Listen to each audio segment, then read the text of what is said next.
Everybody, we are back for episode 2 of How We Got Here. And honestly, I'm surprised that we got here to episode 2. So, I'm your host, or one of the hosts, Jamie. We've got Paul over there as well. And Paul, so I know we're here today to talk about electric cars. And obviously the premise of the show is, how do we get to the state that we're at today? So what I did, Jay, was, I went back to the formula that I kind of did in the last time, and I did a deep dive, trying to figure out how all of this started. And as in the first episode, I was pleasantly surprised by the history and learned quite a bit about it. Going back into the history of electric vehicles, you find out there's a guy named Thomas J. Davenport. He's from Forestdale, Vermont, and he built the first electric car, and that was in 1834. Well, it's a little bit debated, I think, right? So I think it's they're like between 1832 and I think they're not really sure, but you're right. I mean,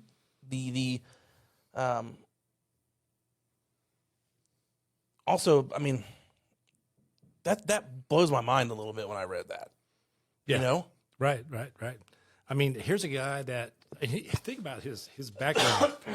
He was a blacksmith. He was born into an impoverished family, and so he became an apprentice to a blacksmith at a very young age. Had zero formal education, and he ends up making disputably the very first American electric car. And and you say, man, how could that happen? But I'm going to be honest with you, Paul. I didn't even know electricity was around in 1830. Well, yeah. I mean, I was in the same boat. I mean, what Benjamin Franklin, kind of harnessed electricity just a few decades before that. So I didn't know that we were even, in that kind of realm of sophistication yet. And what really piqued his interest was that he saw a device that dealt with electromagnetism that separated iron ore. And so being a blacksmith, obviously separating iron ore is a big deal. So when he could afford it, he went out and bought one of these machines. And just like all the great tinkerers of the past, and I just had my computer guy over to fix my computer in my office. And he's telling me now that the computer companies are putting special screws on the back of computers to stop people from opening them up and tinkering with them and seeing what makes them tick. There's a big issue going on right now with the right to repair, just as far as legislation goes. That's for another episode. But as consumers, we want to have the right to repair our own things. I bought this; it breaks. I want to be able to fix it. The issue with the electronics, though, is you could really hurt yourself. Right, yeah. Right, and that's what my technician was explaining to me. And going back to Davenport, so he buys one of these devices that separates iron ore, immediately takes it home, takes it apart, and starts building his own electromagnetic separating devices. And I bet his dad loved him when he was a kid. Yeah, right. Here's a new toy. You know what, Dad? I'm going to take it apart. I may not be able to put it back together, but I'm going to take it apart. So to follow up on that, so he starts building his own electric magnets. Then he builds his own batteries. Then he builds his own motor that runs on direct current. I mean, this guy is a blacksmith. Yeah. I mean, this is nuts. And this guy is doing, obviously a brilliant man, smart man. But him and his wife were so impoverished that his wife was tearing strips of clothing off of her wedding dress to insulate the wires on the devices he was making. Do you think he was like the town's crazy inventor guy, kind of like Doc Brown in Back to the Future? Do you think he was like respected? Well, it's hard to tell because.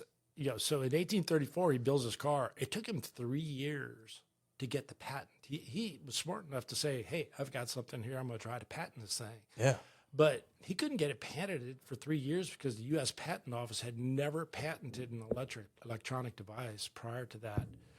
And they didn't really believe it worked. And so he had to get all these affidavits from local scientists at the colleges around there that's saying that, hey, they've seen this thing in operation.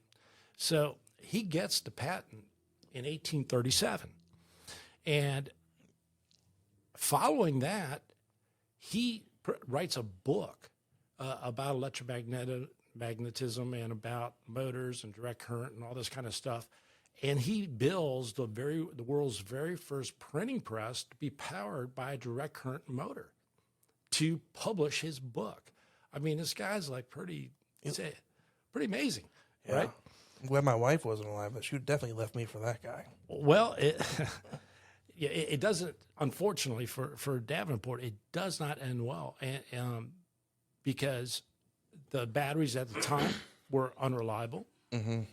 And he had a hard time persuading the general public that electromagnetic motors were going to take over the world, basically. And his prototype, see the future. Oh yeah, his prototype electric car was the design. This is what streetcars took their design from. All the electric streetcars in the decades that followed that were in every major city. San Francisco. Let's just say San Francisco. Yeah. That's big. You know, everybody thinks of a streetcar. They think San Francisco. Yeah, but you go in Cincinnati, Yeah. you can still see the old tracks. Covington, you can still see the Mount old Adams. tracks. You know Yeah, and all those designs were based off of what he started. And in 1848, he dies. I take that back. In 1851, he dies at the age of 48. He's dead broke. He all his devices and everything like that are just left to languish, and it's kind of crazy because for the next few decades, his technology, which without his invention would not have been there, or at least have been severely delayed. It sets a precedent for what's going on, especially for intercity transportation in the United States. And finally, in 1910, all these scientific organizations and stuff like that, they recognize this guy's brilliance and say, wow, this guy's contributions, if his patents, and this is what they're estimating, if his patents had been enforced in that era, the income that he would have gotten from royalties would have made his fortune equal to like the Rockefellers or the Carnegies, who were the richest people in the world at the time. Now, do we know if he cared about the money or? Well, kind of like who was it with the penicillin vaccine? Right, he could have Jonas Salk. Yeah, he didn't care. He's like, I want this. Everybody go to the public. So was this guy? Was he kind of just? I'm not that I can't give you an answer on that. I'm sure he probably didn't want to be destitute and broke. No, didn't want to be poor. I'm sure. He had a wife and he had a family, so I'm sure he wanted to be able to provide for them and not be like you said. He didn't want to be thought as a town crazy out there, just drinking and stuff, right? Well, because think somebody told me this has nothing to do with electric cars, but like who was the first guy to discover milk? Like what do you just go to a cow and squeeze on its udder and put it in its mouth? That guy was probably the town crazy, but it came a far way. So you talk about when I was researching as well in the 1830s. I mean, my mind was blown. But also from 1899 to the early 1900s, electric vehicles actually outsold all other vehicles. Mm-hmm. And I asked myself why. Well, this doesn't make sense because. And this is because I've got my mindset. It's 2023. I'm thinking that's crazy, but because I think maybe 10, 15 miles an hour. I mean, they got power wheels that go faster than that now, and the range back then maybe 15, 20 miles on a non-rechargeable battery. But then I remembered, oh wait, there wasn't a major highway system. Right. Everything was in town. And it was a rich people's hobby. Yes. Until Henry Ford came along and made it for the masses, you had to have a lot of money to own a car. And along the same stats of what you were just talking about, I ran across stuff too. In the year 1900, 33% of all the autos that were on the highway were electric cars. A third of all vehicles on the road were electric cars. I mean, that's a crazy number because, here we are in 2022. There's only 4.6% of the vehicles that are on the road are electric vehicles. And also, too, back then, it wasn't just about being, in town and you didn't really need to drive very far. But gas-powered or, internal combustion engines, there wasn't a key start. There wasn't a crank. I mean, you had to go out there and crank the engine by hand. If it backfired, it could have, there's been many stories from the early 1900s of people having their arm broken because their Model T or whatever, or their car backfired on them. And that little, everybody's seen the old movies, right? You go to the front of the car and you crank it, try to get started. Whereas electric car, you go out there, you flip a switch, you're good to go. So I think that was also a contributing factor as to why, the price of the internal combustion engines, not having to travel very far, so range wasn't really an issue. And then on top of that, the overall difficulty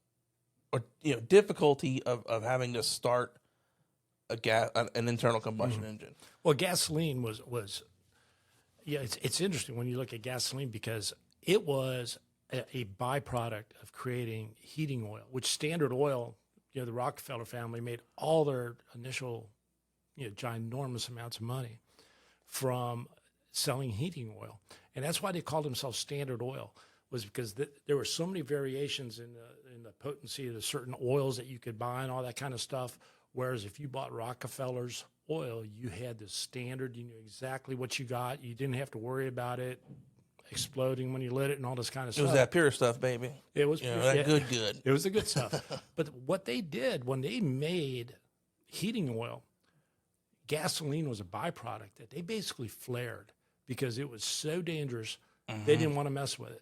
And the internal combustion engine and gasoline was like, a marriage made in heaven or hell, depending, I guess, on your viewpoint. Whatever side you're on, Yeah. But, they had steam-powered cars back then, and those were notoriously difficult to deal with, getting warmed up in the wintertime. Whereas now electric vehicles, as far as weather, they have their own faults as well, especially as we move into kind of the modern era.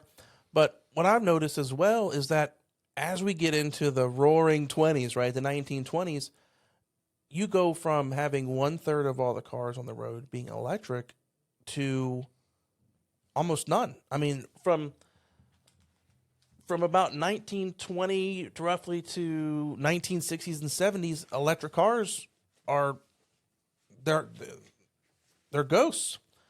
And a lot of that had to do with roads being connected, people actually needing to drive further. The range wasn't there. Then you had the electric starter invented, so you didn't have to worry about the cranking in there. And the internal combustion, and then as you mentioned earlier, Ford with the assembly line process made gasoline cars for the masses. The Model T revolutionized the modern vehicle, but in turn, at least for the time, killed the electric car. Oh yeah, absolutely. I mean, you're literally talking about fractions of 1% after Henry Ford and revolutionized the automobile industry. Yeah, so like the electric car was in 1912. Also, you talked about crude oil too. That's when, and I think it was the early 1900s or mid 1900s when Texas crude oil was discovered, which significantly reduced the price of gasoline.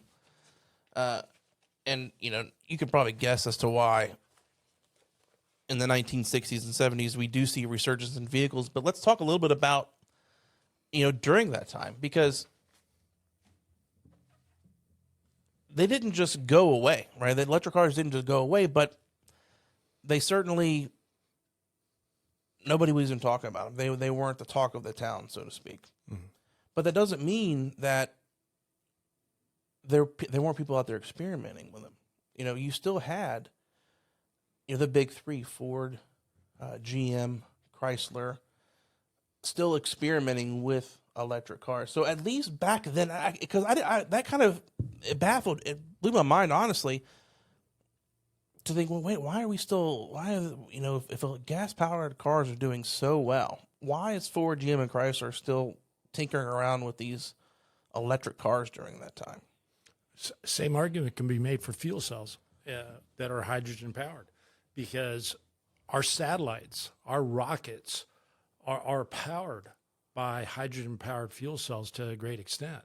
And so this technology, again, hydrogen powered vehicles, been around for over a century. And, you know, and this is a little bit earlier than I thought we would talk about this particular topic, but it's amazing, really, when you think about it, that, you know, you've had these alternate fuel sources around for a long time, and why they weren't adopted. Probably the single biggest reason: the United States was the leader of the automobile revolution, and there's a lot of wide open spaces in this country. So you needed vehicles that could give you range. Yep. And that was probably the biggest limiting factor that you had when you were talking about the early electric vehicles or the fuel cell vehicles, types of things of that nature. They just didn't have the range to deal with what we had to, you know, what we needed here in the United States, especially with the advent of the interstate system after World War II and stuff like that. When, you know, where, you know, you hop in a car and you drive, you know, 1,500 miles to Florida or something like that. Yeah, fill up twice, you know, on the way. Right. Yeah. Maybe. But so I want to talk a little bit about just during this time with Ford and GM. So we see this big dip in alternative. I don't want to say it's alternative vehicles, because really electric cars were the thing. They weren't, gas was the alternative prior to the, you know, the highway system. But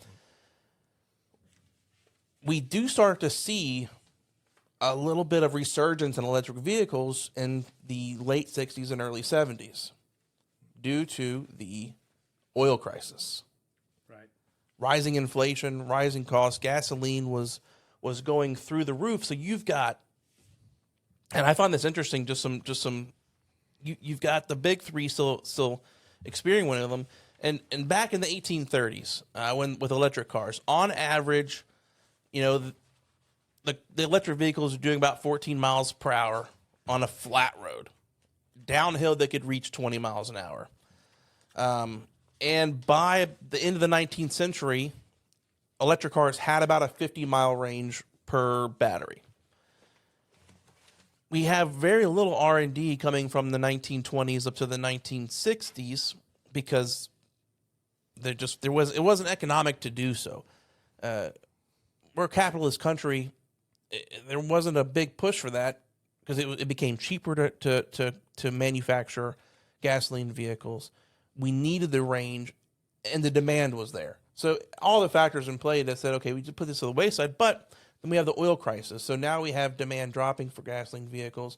We have the emissions start to come into play as well with smog and things like that. By the 1970s, you know, your muscle cars, your Camaros, your Ford Mustangs. In the 70s, I'm a car guy. I love cars. You will not find any guy or car guy out there that will tell you any car from about 72 to 73 on was a good muscle car, because they were so heavily regulated with smog, and to get better gas mileage, they started putting 4 cylinders in Mustangs. It's disgusting. I want to throw up right now just thinking about that. But blasphemy. Yeah, but you've got Ford in the 1960s. So you've got Jet Industries, which is in Austin. They were converting Ford Escorts and Mercury Lynx, which is basically it's Mercury's version of the Escort. They filled them with 6-volt lead acid batteries. Still, even then, because there wasn't any R&D going on from 1920 to 1960. And keep in mind, the range back in the 19th century was 50 miles an hour, so 1900s. In 1960 or 1970, still about a 50-mile range. Now, I can only imagine if we were able to develop that technology from 1920s and 1930s and 40s on, how far it could have been when we actually started to need, these electric vehicles. Still, it still weren't really sold to the masses, but there was advancement in battery technology because things out there did need battery. We still needed electricity. So we had a lot of advancement in battery technology in, the 1970s, which is why the lead acid battery, still got you the same range, but top speed was 55 miles an hour back then. You had city cars from Sebring Vanguard. Those reached 44 miles an hour, still only had about a 50 to 60 mile range. And back then, even in the 70s, the average charge time for electric vehicles was 10 hours. And just impractical. Yeah, that's impractical. I mean, that's what it is. Roughly, there's quick chargers, but on a 120 volt system, you plug it into the wall. If you want to charge an electric vehicle, on average, still is about a 10-hour charge to get a full charge. On, not assuming a fast charge or anything like that. And I'm a child of the 70s and early 80s, so I remember that era. And the old saying that if it's broke, you don't fix it. Me and my friends on Friday nights used to get together. What, do you just get together and have a couple beers or what? Well, it was a sign of the times. I mean, just like in the 80s, and stuff like that, kids would hang out in malls or in the 90s. Back in the 70s, the term was cruising. And, gasoline was plentiful. Gasoline was cheap. We'd all pile into a car and everybody else was piled into cars, and you would drive around our small hometown, and there you'd see somebody, you'd pull over, you'd BS with them. And it was just something that you took for granted. And I remember when the oil embargo hit in the 70s, and all of a sudden these lines formed outside gas stations. Gas stations didn't have gas. The price of gas quadrupled, and you're like going, whoa. And that was the first time in my life that I remember a discussion ever about alternate powered vehicles. And it takes that slap in the face, that cold, that bucket of cold water, right to the face to wake you up to like say, hey, well, there's something else going on out here, and we need to explore that. And so that was something that really, really made an impression on me, and I never forgot that fact. And I've always kind of been wondering about non-gasoline powered vehicles ever since. Well, I don't know what you're talking about. I was not alive in the 70s. I know. The only line that I've ever seen form is outside of McDonald's when I'm trying to get my burgers for lunch. But so that was obviously from what I didn't live that, but man, cars were so cool back in the 60s. They were, like your muscles cars, and cars had identity, and you talked earlier about the limitations in range and power and acceleration. That was all a big deal in a car back in the 70s. I mean, how fast does your car go? How fast does it go from 0 to 60? What's your car look like? All this kind of stuff. And all the alternative vehicles that you saw back in those days, like, the prototypes that were being out there, you looked at them, you're like going, I wouldn't be caught dead. No, they're ugly. That kind of stuff. And, and people always like kid me now because I say, I'd buy a Tesla now, but they're badass looking cars. They look good. No, I disagree. As a car guy, I got to disagree about the Teslas. From 20 feet, they look great. But when I look at a vehicle, Teslas have like the worst body gaps like in their panels that I've ever seen in my entire life. You can tell when I look at a door gap on a Tesla, and it starts off, it's a centimeter or two door gap between the door sill and the quarter panel, and by the time you get to the top, it's half inch. That's a little exaggerated. Overall, they're beautiful cars, but I can look at a Tesla and go, a car guy did not build that car.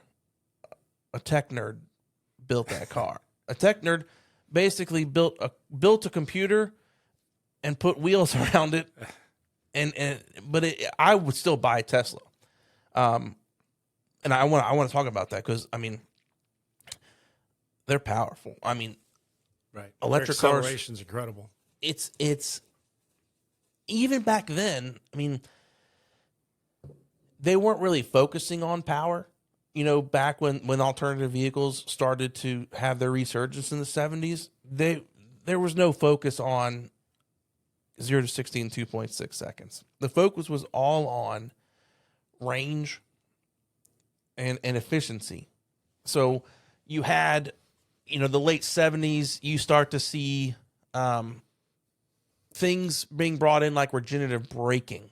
You know, you weren't seeing dual motors, you were seeing things like, how can we get this range extended on this vehicle? And one of the ways you can kill a range on a car real quick is, on an electric car, is make it super powerful. Because the faster that motor spins and the more torque that it puts down, the quicker that battery drains. Right. So you weren't really seeing that in the 70s. You weren't seeing them trying to make cool cars. They weren't. They were making ugly cars. I mean, if they weren't making ugly cars, they were taking existing cars and just slapping electric motors in them, which they're kind of doing that. See, and I'm not a car guy like you are. I mean, I'm far more of a novice kind of in terms of, you know, what makes a car do what and the horsepower and all that kind of stuff. I'm more like just eyeball it and it's like, okay, that's a pretty cool looking car. But yeah, what you're saying is absolutely 100% correct. You know, all the performance things that you would look for, all the pluses that you would look for, that did not exist in that last generation or, you know, generation ago with the electric vehicles. They look like golf carts. Yeah, they were hideous. I mean, they were disgusting. I mean, I remember watching Family Matters, and Urkel pulls up, Steve Urkel. You know, everybody knows Steve Urkel, but he pulls up in that, whatever that thing was, where you open that big wide red door and that was like one of the electric vehicles of that time. It was, I just want to throw up. It's so disgusting, those cars back then, because I love muscle cars. I love muscle cars. But even if you would even if you would look like a 69 Camaro, even a 70 Camaro body, and back then just would have put an electric motor in it, you would have people raising hell in the streets, riots, because part of owning a car back then, a muscle car, was the sound. Oh yeah. The noise, the rumble. The cars drove like shit. Like, you take a 1969 Camaro and compare it to, you know, a Kia Rio of today, and the Kia Rio is going to handle and perform so much better. That's just technologically advancing. But the rumble of the engine, you go in, you turn the key to the accessory mode, one click, and then just that one little bump of the starter, and then it fires up, and you feel the vibration. I mean, you felt it back then. That feeling for me will never go away. Right. Because you were really connected to the car. Because if you weren't, you were going to die, because it was not very safe. It was going to kill you. Well, think about how many, you know, motorcycle riders have that exact same experience. You know, how would a motorcycle guy feel when he gets on his bike and just, it's like smooth and it's not even vibrating or stuff like that? I mean, so many people they enjoy the fact that when they start their motorcycle, they can feel that bike vibrating. Yeah, that they got all that power. I've got an Ultra Limited out there right now that shakes the hell out of you. I mean, you got a headache by the end, but it feels so good. But to that point is the cars that even the muscle cars of today, you know, your new Mustangs, your new Dodge Chargers, they're drive-by-wire. You don't have that same connection. You're not feeling mass vibration. You're not hearing the engine noise. And in fact, they're so quiet that, like, the Mustangs are piping engine noise into the cabin for you, so you can hear it. So you don't have that same feeling today. So people that argue, oh, you're just not connected to the car if you buy a Tesla. You know, it's just a silent little Prius, and it's just, shut up. Because You go out and buy any new car today that's gas powered, and it's almost as quiet. There's no vibration. Even your cheaper cars, your Hyundai Elantras and your Kia Rios, and you don't. It's not the same today, so you can't make that argument, in my opinion. Now, if we're talking about muscle cars, well, they're never going to go away. That's nostalgia. That's we're talking about kind of where we're at in the state of electric cars today. But you talked about seeing the gas, the gas stations run out of gas. But at some point in time, the oil crisis ended. Right? And guess what happens then? Electric cars go bye-bye again. Right. And I think that's part of the reason, again, that you even saw a drop in the adoption of electric vehicles in the mid 2000, from 2012 to about 2017, 18. You really had not a great, tremendous amount of growth. And this was as the American oil reserves are beginning to come online because of fracking and technology like that. And all of a sudden, we were pumping out oil. We found that, natural gas, which at the in the year 2000, they didn't think that we had any natural gas reserves in the United States. And all of a sudden, we basically discovered we're sitting on oceans of natural gas. So all of a sudden, alternative energy got shoved to the side again. So I think what we were just kind of talking about, the aesthetics of the electric cars, the fact that you can go from 0 to 60 in 2.6 seconds. Model S Plaid. Yeah. I think that actually is probably what's drawing people back in to give electric vehicles a second chance, third chance, whatever. And probably a good time for us now. We're talking about the good stuff here. Probably need to bring up, obviously the argument that you hear from the climate control people or the environmentalists is that these vehicles are clean, that they're green, that they're earth friendly, things of this nature. And when you dig into this, the story gets a little bit murky. Very murky, very murky. Yeah. And also just from a high level, think about this just from as a rational person. You don't need to be an expert if you can just think about this. The manufacturing process to make a door, whether it's for an electric car or whether it's a gas car, it's the same process. So this is peeling back just one layer of how it's not this green, it's this environmentally friendly vehicle, because just the process to make the car itself, just the shell. We're taking out the batteries, taking out the motors, because I definitely want to dive into the batteries because that's where you're going to peel back that next layer. But the process and the actual greenhouse gases emitted to make the body parts, it has to be on par with gas versus electric because it's the same process. There's not some special process out there to make a Tesla door versus a Ford door. Right. So, and I know you want to talk about this. What's that next layer? Or what's that next layer of how it's not this green giant, let's call it? Well, one of the most stunning things I found out about really dealt with how the minerals that you need to be able to build an electric battery, how they're obtained. And so you're talking about lithium, you're talking about cobalt, you're talking about graphite, you're talking about manganese. These are some of the main materials. And these materials now have been called blood minerals. You go to the Democratic Republic of Congo, 2/3, 75% of the world's cobalt is mined out of the Congo. And just so everybody knows, it's not just electric vehicles that have cobalt. Your laptops do, your smartphones do. Almost anything that requires some type of lithium-ion battery. Exactly. And it is, Joe Rogan had a guest on. His name is Siddhartha Kara. And he's a lawyer. He's an adjunct professor at the Harvard Kennedy School of Government.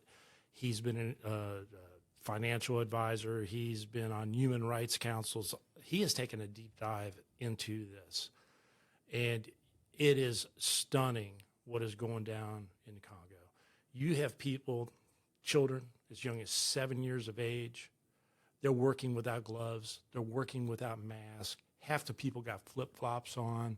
They're using mallets to mine this material.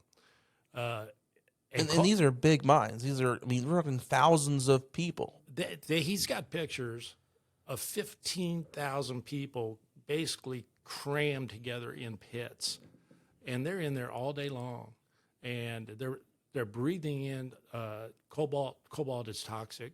It's called hard metal lung disease. You know, the birth defects in that region, in the regions where they do the mining, is way above normal. It is just an absolute human travesty. He says that I'll try to read this quote because it's a pretty stunning quote. He talks about, while you're finding that, just to kind of put some perspective on it, you know, coal miners in Kentucky and West Virginia, you know, they have breathing apparatuses. They have OSHA equipment, very, very safe. Even with all that safety equipment for coal, which is nowhere near as let's call it toxic as cobalt. Even they are developing, you know, black lung, even with all the apparatuses that they have in the brakes and the regulations. So I can only imagine what it's like in the Congo when there's no breathing apparatuses, no safety equipment, no PPE. Right. So what he had to say about this was that throughout the whole history of slavery, there's never been more human suffering in search of profit. I mean, he documented people being forced to work for $1 or $2 a day at gunpoint to force them to work. I mean, and so you got to ask yourself, if our devices cost what they do, relatively cheap, the people who are producing the cobalt are getting paid $1 and $2 a day. Yeah. What if they were getting paid $10 a day? What if they were getting paid a living wage of maybe $10, $15, $20, $25 an hour? Oh, I don't want to pay $5,000 for my iPhone. Exactly. And you know, people are trying to whitewash themselves from this. In the electric vehicle industry, here's what they do. And I'm not going to name the company that I read the article about because they probably all do this. But they'll go out and hire another large S&P 500 company that says, and it's a mining company, says, oh, we do best practices. We have tractors. We have excavators. And it's true. They will hire, they will have a mine where all the T's are being crossed, all the I's are being dotted. They got excavators. They got protective equipment. That is a small fraction of what they do. They outsource to third parties all the other cobalt needs that they have to have, and that's when all this, what they call artisanal mining comes in. A little bait and switch. Since we're talking about cars, that does remind me. Carroll Shelby, he developed the Ford GT40 because Ford and Ferrari got into a huge fight, and Ford specifically built the GT40 to compete in Le Mans, to beat Ferrari. And in order to compete, that has to be a production vehicle, and there has to be so many made. So what Carroll Shelby did was he made a few, but he would put them over here. Look here, the rest are over here. And then while the executives or the race officials, they would move all the Shelby that they had over here to the next lot to try and show, like, oh, look, we're following regulation.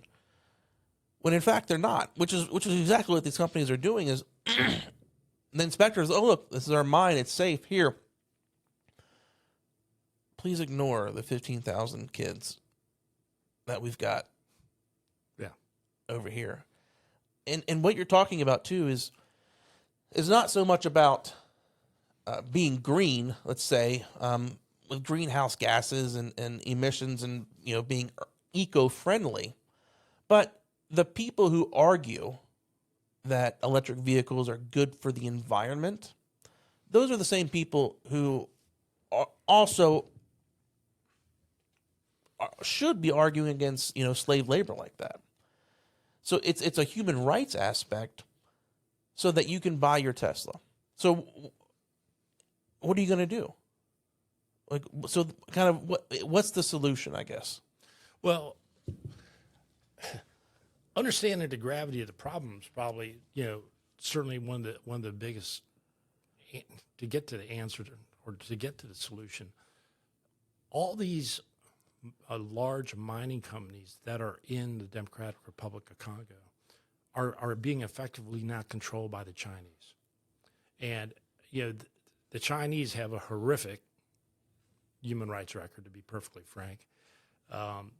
They are building more than half of all the coal companies or coal power plants in the world right now.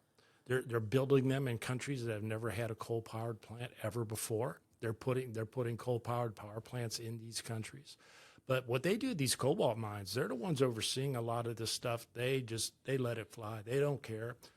In fact, I ran across an article the other day that they're shipping, the boats that they send up and down the rivers down there carrying the cobalt that's been mined. If the ship sinks, they just let it go.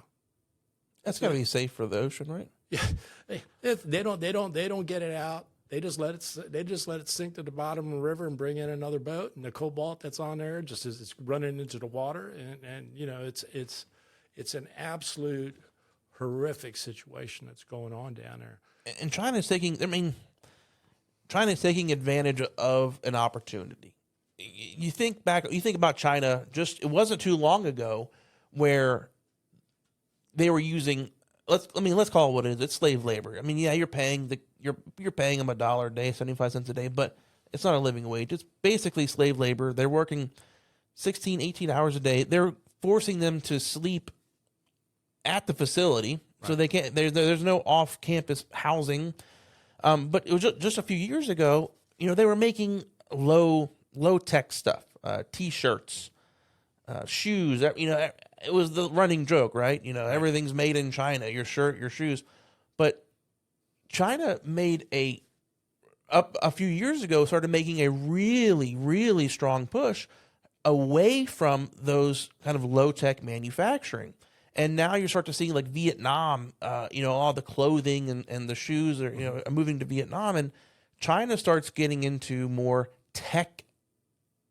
technology focused manufacturing with things like backup cameras, webcams, computer components, batteries, because they saw an opportunity because of their very, very, let's call it loose human rights laws. They said, well, I can pay these workers the same amount of money, but they're making something that has a huge profit margin for us, or they're mining something that has a huge profit margin for us. So why not?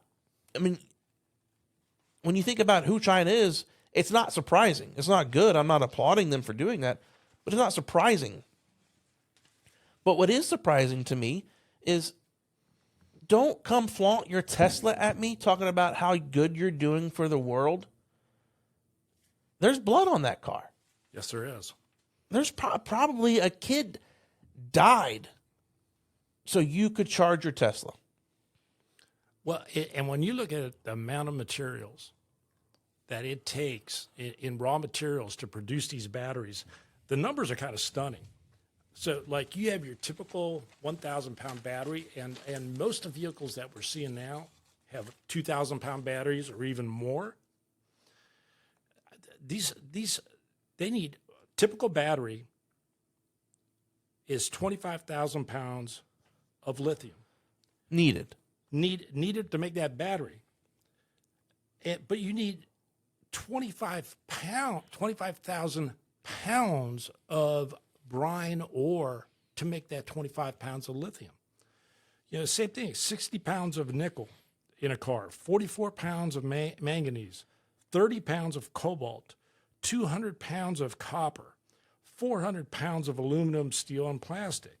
And so for each of those 1,000 batteries, here's again these numbers: 25,000 pounds of brine to make that lithium, 30,000 pounds of ore for cobalt, 5,000 pounds of ore for nickel, 25,000 pounds of ore for copper.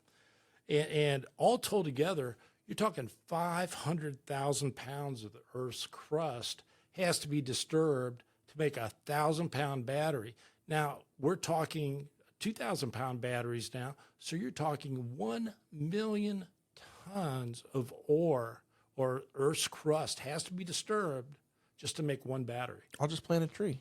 Yeah, you're going to plant a lot of trees, right? That's how I make up for it. I plant a tree.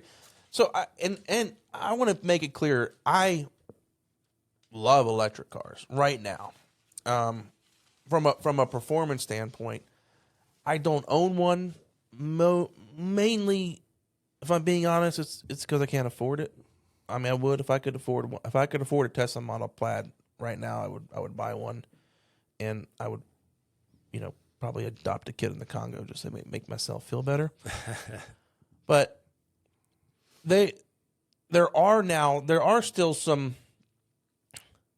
some development right now on the battery technology that's moving more towards a sulfur based, which is plentiful. There are attempts to try to limit the amount of cobalt that is going into the electric batteries in vehicles. So to be fair to the car manufacturers, there are attempts to try to lessen that dependence, but still I believe the majority of your electric car batteries do have the cobalt in them. Absolutely. And that's still in developmental stages. So nothing happens quickly. We've been talking about electric cars, how from 1830 is to where we're at today. That is quite some time. And the lithium sulfur based batteries that they're starting to research and develop now, that's not gonna be commercially available anytime soon. It's still in the developmental stages, but there is an ulterior motive for these car manufacturers to look elsewhere, because the sulfur-based batteries that they're looking into now, they're speculating a 10-minute charge time from 0 to 80%. A 10-minute charge time. I might be being a little cynical, but I think the reason they're looking in the alternative batteries has less to do with the human rights violations and more to do with the bottom line and how they can sell more electric cars. Because that's the big problem with electric cars right now, just from a pure capitalism standpoint, as far as Americans go, is the time to charge. Sure. And we've all seen pictures of the lines of cars, because they're waiting in line at charging stations, and yeah, right. The faster they can increase the charging time and make it more similar to it takes for us to fill up a tank of gas, people will be happier, because that is a barrier. So you want to remove that barrier, the charging time. If you can condense that charging time, that's fine. But here again, we go back to the technology here. On the fast charging stations that they have now, they're very prone to malfunction. They break down. They're not dependable, and not only that, when you shove that much voltage through the lines into the battery at that speed, it's actually causing batteries to degrade. Oh yeah, well, there's battery degradation no matter what. I would say the devil's advocate to that is that the federal government has regulated that all electric vehicle manufacturers must warranty the batteries for 5 years, 100,000 miles. Now Tesla actually is going beyond that with an 8-year, 100,000 mile warranty, and that's good. That means for the life of you own your car, you're probably going to be under warranty for the battery. But that's about you. You're degrading that battery. And keep in mind too that a battery does not become non-usable when it reaches 0%. When that battery can only charge to 70%, that's when they are considering the battery dead. And so you're talking about a 30% loss. Now that does happen very, very, very slowly. We're talking about maybe a 2% loss over the course of 5 years, so that does happen slowly. But when you're talking about these fast chargers, the quicker you charge them up, so that number, that 2%, that's generally if you're charging on 120 volt over the night, over the course of 10 hours. Let's say after the 5 year, after that 100,000, after you sold your car, the battery is bad now. It's somebody else's problem. That's another big problem is if you want to replace a Tesla battery, it's $20,000. Yeah. And the dealer that you gave your old battery to is going to probably charge you a disposal fee, and sometimes that disposal fee can go up to an additional $4,000. Trading in an electric vehicle can actually be a negative value proposition if the reason you're trading it in is because the battery went bad. Yep. And keep in mind too, while you are driving that car, the battery is degrading slowly over time, so you are slowly losing range. Even if the battery is good, the more often you charge it, whether quick charge or not, you're losing a small amount of range over the life of that vehicle. So it's just slowly getting worse. Now, a gasoline engine, you are slowly wearing it out, but you are still getting the same amount of range, generally speaking. You're just, burning more gas to do so. But what happens after the battery? I mean, are they just going to eat up landfills? I know there's a lot of talk about recycling the batteries and things like that. And as we move more towards a sulfur base, like a lithium sulfur based battery, there's recyclability is going to be, more prevalent. Can be very important. We've talked a little bit about cobalt. We should talk a tiny bit about lithium too, in terms of the environmental impact. There is no more CO2 intensive mining endeavor than there is related to lithium. And lithium is a rare earth mineral. I mean, it is found in Mexico, it's found in South America, it's found in East Asia, and that's where predominantly almost all of it comes from. And we talked a little bit about how much ore you need just to get 25 pounds a little bit earlier, but you also need 500,000 gallons of water just to treat a ton of lithium. And so you got rivers in South America that are literally drying up, or because there's so much salt in the rivers, the native fish are dying. So what they do with lithium, they will get this ore, which is basically it's a hydrolyzed salt, and they make a slurry out of it, and then they put it in these evaporation pools, and then they just let it evaporate. Well, these pools, and maybe you've seen some pictures of them. I mean, they cover massive. They're massive. Yeah, they're massive. And if a bird lands near those pools, that bird is dead within a few minutes because it's a neurotoxic substance. Oh, yeah.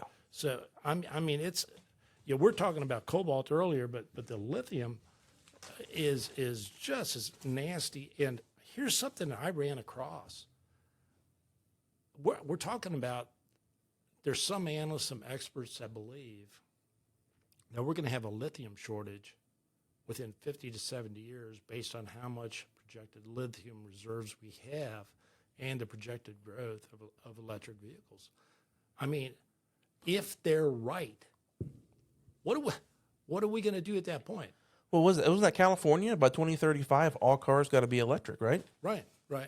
Now that includes fuel cells and stuff like that. So or alternative vehicles. So I think there has to be some push towards some other development. Whether hydrogen cars are a thing now, they're quick to fill up, but There's no filling locations. So keep in mind, we're not knocking, electric cars. Like I said before, I would buy a Model S Plaid right now if I could afford it. But nothing bothers me more than hypocrisy. You see a Tesla, ooh, kick gas. Save the environment. You're not saving the environment by buying a Tesla. No, you're not. You know what I did? My buddy bought a Tesla, and I bought him a sticker, license plate cover that said "powered by coal," because that's how we get our electricity here in Kentucky. Coal plants, coal mines. You're having to use electricity now. Granted, the studies have shown that electricity is even in the coal powered mine or coal powered plants, the amount of electricity needed to charge a vehicle and the greenhouse gases that emits is still less than than the actual greenhouse gas an internal combustion engine emits. That's the theory. I don't know how true it is. I'm not a scientist. I just stayed at what was that, Hilton or Holiday Inn last That's night? right. Yeah. Holiday Express. Yeah.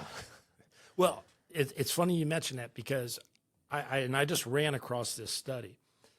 So here in the United States, we've got a nice mix of energy sources. We've got hydro, we've got natural gas, we've got coal, we've got nuclear. We've got a lot of different things that we create electricity from. And so for here in the United States, it is true that electric vehicles do emit less CO2 than traditional vehicles. And when I say emit, we're talking about the amount of CO2 released by the power plant, which is filling up your car. Yeah. But if you have a strictly coal-powered plant filling up your car, that coal-powered plant will emit 15 ounces of CO2 for every mile you drive, and your traditional car will emit only 12 ounces of CO2 per mile you drive. So it ain't green, baby. Well, no, and so here's what we've got. The United States is not the prime driver of greenhouse gases in the world. Greenhouse gases, the number one driver is China. Oh, yeah. And they are literally restricting the amount of mileage that electric vehicles are driving over there in certain cities because those cities are being powered exclusively by coal-powered plants, and the electric vehicles are actually contributing to the pollution problems in those cities to a greater extent than your traditional vehicles are. Yeah, I mean, believe it or not, China is making an attempt to reduce greenhouse gas emissions. Somewhat. I mean, they're at least pretending to try. That's it right there. They're pretending to try. I mean, as I stated earlier, they are building more than one half of the coal-powered plants in the world right now. They are putting on dozens of coal-powered plants online every few months. They are, and there's a very practical reason for that. China's sitting on a lot of coal. Yeah. So for them, it's a cheap resource. And their technology for it is good. But they're in the Paris Climate Accords, as is India. But China got a sweetheart deal in that the Paris Climate Accords. They don't have to do anything until 2050. They're being treated like a third world nation. So we're already getting restrictions. We're already doing stuff. Western Europe's already, enacting legislation and regulations trying to get in compliance with the Paris Climate Accords. China doesn't have to do anything. Yeah, and I encourage you to people go out there and look. If there's a YouTube time lapse of China over the course of a decade and the development of it, and I don't. They did get a sweetheart deal. I think they have a lot of power and a lot of sway. But I think we're getting a little bit more into China and less about cars. because Well, let's talk about weather and range. oh well, okay, well, that's if it's too hot, it's bad. If it's too cold, it's bad. There you go. In short, gotta- I guess we don't have to talk about anything else right there. You just Exactly. got to encapsulate it. It's got to be the Goldilocks zone. It's got to be just right. Yeah. You know, because believe it or not, we don't. You know, the world isn't just one climate. So if you got your, it's all about the battery. right. You know, the cold weather, batteries hate being cold. So you're going to lose a significant amount of range in climates where you're generally seeing sub-zero temperatures. But on the other hand, if it's too hot, like you know your temperature, your Florida, let's call it your Floridas, your Alabamas, is significantly going to affect range as well.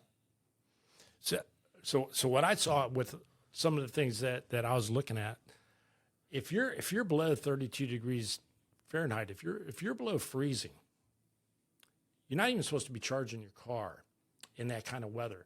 So does that mean you have to heat your garage? Okay, I mean, think about this kind of stuff, or else you start degrading your battery. You know, and every vehicle out there in cold temperatures has double-digit losses in range, and some of them are lower. But what really breaks down the range on these vehicles is the climate control in your car. Now, I grew up around Cleveland on the Great Lakes, and I can tell you, Pretty warm. Yeah, in the summertime it's not bad, but in the wintertime, you know, I remember a lot of sub-zero days. I remember a lot of days in single digits. You know, the idea that you're not going to turn on your heater in your car in the north, I mean, Not going to happen. it's not going to happen. You want to be in North Dakota and South Dakota. You want to be in Montana, Iowa, Illinois. I mean, all the Great Lakes states. You know, even down here in Kentucky, we just had it -8 degrees. Oh my gosh. You know, 2 weeks ago. You want to try to run your car without your heater on? You can't even defrost your window. You know? No, you could, even in my car, it took forever just to defrost my window because of how freaking cold it was. I mean, it was fucking nasty. Yes, and let's look at the inverse of this. If you live in the South, you live, like you said, Texas or Florida, you live in any of the southern states where Arizona, New Mexico, where it gets baking hot in the summer, do you think you're not turning on your air conditioner? Of course you're going to turn on your air conditioner, you know, and it is just like these things, the climate control parts of your vehicle, even though the temperature itself will reduce the range. Yeah, I think we all, as kids, we had toys that ran on batteries, and it, you know, in cold weather, they Oh yeah. they drained instantly, right? And they Oh didn't yeah. work you're anymore. done. Like You know, and Energizer Bunny my ass. that's right. Yeah. But it's the same thing here. I mean, you have to look at the practicalities of the situation. People are going to use their climate control unless it's just a beautiful, 75 degrees out and nice. Oh yeah, maybe you have the window down and you enjoy that. Yeah. But if it's in 90, 95, 85, 90, if it's cold out, I mean, you're going to use your climate control, and that's when you beat down the range on these vehicles. And I mean significantly beat them down. AAA did a study, 41% reduction in range in cold weather.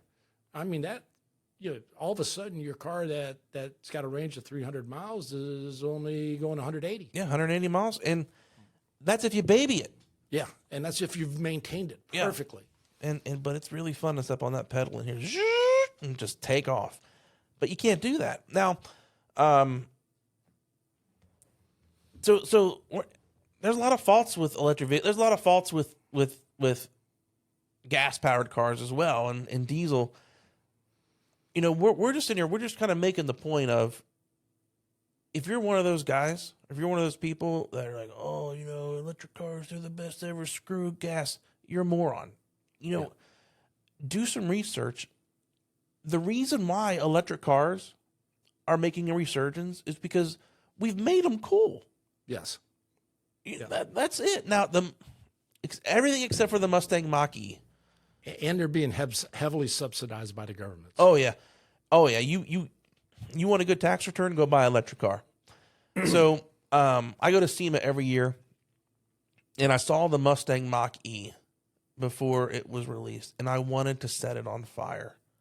It's the ugliest thing I've ever seen in my life. Stop, Ford. Listen, if Ford hears this, please stop making the Mustang Mach-E. Stop it. It's disgusting. It's ugly. It's not fast. We want cool cars.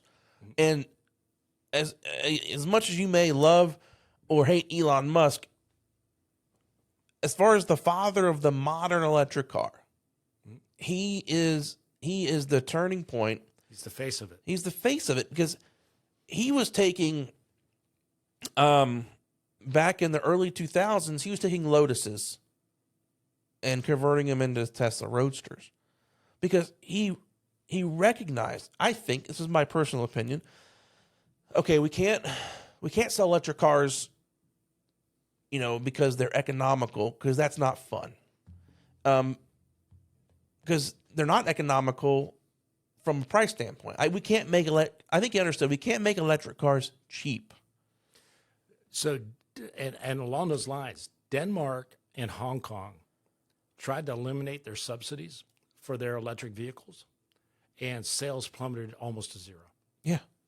It's too expensive. I mean, you just can't, you need those subsidies, you need those grants to be able to sell those vehicles. You have to, especially the ones that are more geared towards the economy class. Your Priuses, your Nissan Leafs, and there's quite a other few out there I can't really think of right now. Those are the two that came top of my head.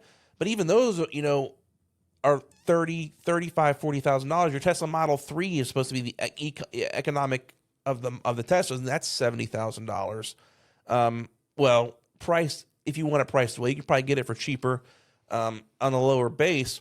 But when you compare that to the gas version of the economy class, you're looking at $12,000 to $15,000 for a brand new car, maybe $20,000 if you get some options.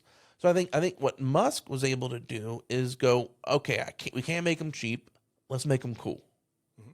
Because unless you have experienced the absolute acceleration of an electric motor, an electric car, you will never truly appreciate it. Here's what I encourage you to do. This is how I first really came to understand how powerful these things were. There was a go-kart track in this area that it's an indoor go-kart track, 45 miles an hour. When they first showed up, they were gasoline powered, and I'm a fat ass. Okay, I'm fat. Okay, so it's gonna take a gas motor a little bit more oomph to get me going, but it was still fast, still fun. Well, they were bought out, and they brought in these electric carts, and first time I go there, I'm expecting the gasoline powered kind of feel, right, of the slow acceleration. So I'm coming out of a turn and I step on the gas, and when I tell you, it threw me back in my seat, instant speed. I freaked out and I was like, oh crap, I gotta slow down. But once I got used to it, I mean, it's there. If you need it, it's there. Yeah. Even your best gas powered vehicles, when you hit the accelerators, there's that slight hesitation, that slight delay before the engine kicks in. But with electric vehicles, it's nearly instantaneous. Yeah, and I think that's what Elon Musk did. Was he's making electric cars cool. So much so, he was kind of the beta for the beta tester for all the other vehicles. Because now you've got Rivian coming in with their trucks. Hummer is making electric vehicles now, and a lot of that has to do with the price points come down to a point where it's economical to manufacture because they're cool now. And as we talked about last week with the abortion episode, we didn't talk about being cool, but we talked about the marketing aspect of things. And oh wait, we have a way to market this now to where it'll sell. So yes, you're going to have the capitalistic, opportunistic, and there's nothing wrong with that. Take advantage of that and create these. And I think as they create them more, just from greenhouse gases, human rights outside of it, they're going to become cooler. I think they're going to become cheaper. But I do have another concern, is the e-waste. You're essentially driving a cell phone. Right. You can't, I can go out there right now and change the oil in my car. I could change the brakes on my car. I could rebuild the engine in my car. Personally, I'm afraid to go into an electric vehicle and touch anything because of the amperage and the wattage that's running through that thing. It will kill you. Oh, yeah. So I'm concerned about the repairability, and I'm also concerned about the longevity is there, but I think we're going to have a huge e-waste. And I know a lot of the batteries are like old batteries. They're recycling a lot of the cells to use for solar energy, but you're still generating a lot of e-waste. They're recycling right now only about 5% of the batteries that are no longer being used in cars. And you know who's interestingly enough, Tom Massey, representative here. Yeah, Representative Massey. Yeah, he's an MIT graduate. He actually bought a Tesla battery that from a Tesla had been involved in an accident, had been totaled, but the battery was intact. He bought that battery and actually repurposed it to solar power his whole home, and it still runs to this day. So, I mean, that's pretty cool. That is cool. But only 5% of all batteries are being recycled. And you've probably heard a little bit about some of these, graveyards, these EV graveyards and stuff like that. Or you had mentioned earlier about landfills. When lithium batteries start to leak into the soil, that is a bad deal. That is a toxic. It's a neurotoxin. It'll make Flint, Michigan look like nothing. Right. And this is a tip of the iceberg. We're not seeing this, mass adoption yet. We're seeing a lot of people are interested in it, like you and I obviously are, and we like the way they look, we like the way they perform, stuff like that. But when we start talking about tens of millions of these vehicles on the highway, it is going to be a completely different ballgame. And even getting back to the battery issues too, the cool factor goes out when it's a cold day out and your charging time got tripled. Yeah. And you got to get to work, and you don't have enough of a charge to get from your house to work. Yeah, again, the marketability of these things is awesome. I remember watching Elon Musk on a commercial or on an interview once, and the interviewer said, Ford's making electric vehicles now, GM's making electric vehicles now. Are you worried about them? He goes, oh, no. And he goes, well, why wouldn't you be worried about them? He goes, have you seen their cars? Yeah. They're ugly. They're ugly. Right. And so, Elon Musk gets it. But that will only get you so far. You've got these performance issues that need to be addressed. You've got these blood mineral issues that need to be addressed. These are all things that, again, I'm not excusing the petroleum industry or the traditional car industry. There's plenty of blood on their hands too. But just because, two wrongs don't make a right. Yeah. And we've got issues with how these vehicles perform. We got big issues with how they're manufactured and where prime materials are coming from. And they need to be addressed, and they need to be addressed in a positive way. Because if you're truly caring about this planet, if you're truly caring about the environment, you have to care about those things. Yeah, you do. And they have to be addressed. And the one thing that we haven't really touched on, too, is you may own the car. Let's say you buy an EV, but you're licensing the software. You understand that, right? Like when you buy an Apple iPhone, you might own that iPhone. But when you read that software, that licensing for the software contract, you don't own that. I think there needs to be some type of push towards owning the software in your car. Because if Tesla decides, you buy a Tesla and they decide, you know what, I no longer want to support this feature. It's the reason I bought my car. I bought my car because I bought the Tesla because, look, if I press a button, it'll dance. That's the only reason I bought the car. And Tesla can just go, you know what, I'm not going to do it anymore. Boom, take it away from you. And they can do that across the board because you don't own the software. Now, I also have a concern too of, not really a concern, but I think it's kind of a neat, I guess, thought process is, we're getting into self-driving cars. I mean, that would make repoing a car pretty easy, right? You're 2 months late on your payment. Press a button, car drives itself to the dealership, locks it up. You don't have a car no more. But then you're putting repo guys out of business there. But I think that's a possibility down the road because you don't own the software in the car. Allegedly under this the new it's either the Inflation Reduction Act or the Omnibus Bill, there's a provision in there that all cars after 2030, I think, have to have a built-in kill switch.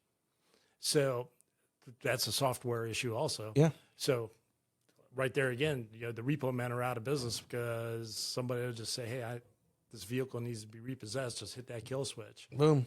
Kill it. You're done. But you know what? Pay your bill, okay? That's right. But I thought that was an interesting concept to think about is how easy it would be to do that, but also how easy it would be to somebody with a little bit of knowledge to go in there and steal your car, hack it. There needs to be more development pushed towards, a couple things that, what you've mentioned as well. Those are those in my eyes, that's the most important thing. That's what's got to be dealt with first. The human rights conditions, moving more towards recyclability, getting minimizing e-waste, but keep them cool, please keep them cool. That's all I got to ask. Keep them cool. And so we touched a little bit on the weather and the range, but we haven't touched about these practical problems.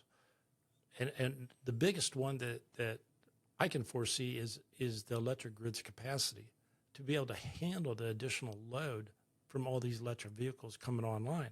And so some of the crazy, I don't want to say crazy, some of the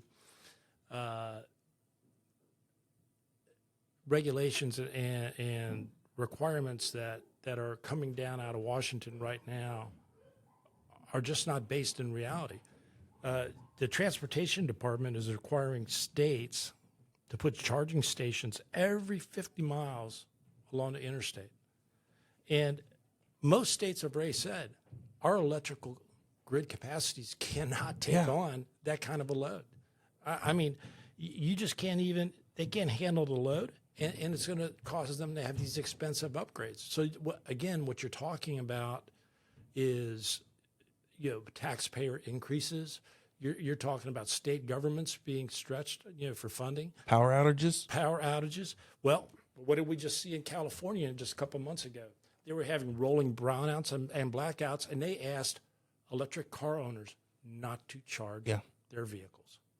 Switzerland, because of the energy situation being dicey because of the Ukraine war, was considering putting legislation in place to ban using EVs, electric vehicles, in the wintertime, unless it was for urgent reasons only. Like, I got to go to the store to get some bread? Well, I got to go get some beer? Yeah. So I think to kind of sum it all up, we think electric cars are cool. They've come a long way. There is certainly a lot of underlying issues that need to be resolved, that need to be taken seriously. But I think they're here to stay. They're here to stay, but again, we need to figure out a way that's going to make this work. Because you're talking about situations like New Mexico has already warned that poor station maintenance is going to render many, if not most of their stations obsolete and unusable and unworkable. And they don't have the contractors to maintain them. And part of the administration's requirements are that you use union-related electrical workers to fix these things. And they don't exist in certain parts of the country. So now you've got this issue that's going on. Wyoming's talking about they need 100,000 plus non-Tesla owned vehicles per year just to break even if they put all these charging stations in that the Biden administration wants to do. And the reason for that, and you got to kind of smile at Elon Musk again. Elon Musk went into Wyoming and bought up all the prime spots and put his charging stations for Tesla because Tesla's got their own charging station facilities, right? So we've heard a lot of stuff about how the Biden administration wants to put 500,000 charging stations across the United States, and they're going to pay for that, right? No, we're going to pay for it. Right. There's no such thing as government funded. It's all taxpayer funded, right? So they want to put 500,000 charging stations across the United States. And you say, well, that sounds pretty good. Here's the catch. They're not going to maintain those stations after they've built them. Yeah. That falls on the states. And you've got state after state after state after state saying, we can't do this. Yeah, we're going to have to build more power plants. We got to deal with transmission lines that have to be erected. We're going to have transformers that are going to blow out. Not the cool kind of transformers like from like the toys, no. I mean, you're talking about an antiquated electrical system, which, quite honestly, the United States electrical grid is very antiquated, and you're going to be pushing a shitload more voltage through those lines. Yeah, and also, right now, electricity prices compared to gasoline prices are less volatile. But if you see such an increase in the electrical grid, you see an increase in the demand, I think we're going to see electricity prices become just as volatile and so just as much a commodity as gasoline. Right. Yeah, absolutely. I mean, again, you talk about collateral expenses. So if you're saying, well, the upfront cost on a EV is a little bit higher than a traditional vehicle, but what you're going to save in the long run is going to be beneficial. But if you're building more power plants, if you're pushing out more electricity, if you're doing all these things, the offsets begin to start setting in place. And at some point in time, you got to ask yourself whether this is really economically possible. And then we got, and I put a little note to myself, out of the box issues. One of these things, the average EV is almost 2 times as heavy as the average car. Oh, yeah. So we saw what happens when SUVs became very popular. When they got involved in accidents, highway deaths went up. I mean, because you're getting hit by this very heavy vehicle, and the heavier vehicle usually wins when you have a collision. Well, now you got electric vehicles out there that in many cases are twice as heavy as the car they're going to hit. And the center of gravity is going to be very low. So, when you got hit by a large SUV, that SUV would have hit you and it would have kind of veered off. And while you're seeing a large brunt, when you have a vehicle with such a low center of gravity, it's hitting you like a bullet and it's driving through you because there is no veering off because it's stuck to the road. So we can't avoid accidents. And we're not saying don't buy it, but I think what you're talking about, that's just going to be a natural byproduct and out of the box problem as EVs become more prevalent. Right. Because we haven't talked about the self-driving thing at all, but I honestly think with LiDAR and radar and things like that will be get that worked out. But I think you're right that one of the big out-of-the-box problems is I think you're going to see the probability of severe injury significantly increase as electric vehicles become more prevalent, just because of that weight issue and that weight being so low to the ground that you're not seeing kind of a rebound effect. It's more of a hit and push through effect. And another out of the box issue that, and you can't even deny this, these batteries catch fire. And if the battery gets punctured or damaged, you've got chemical reactions because that's all these lithium-ion batteries are. They cause a chemical reaction which then generates electricity. But once they've been punctured or damaged, that thing rages out of control. It's an instant fire. It's instant. And it takes, and you just don't throw a little water on it and make it go out. And we've had these things catch fire in storage facilities when they're just sitting there. We've had cars catch on fire that are just parked on the side of the road. And if you remember down at Hurricane Ian, just a couple of months ago down in Florida, you had the situation that you had there was that these vehicles were submerged in salt water. Salt water is highly corrosive.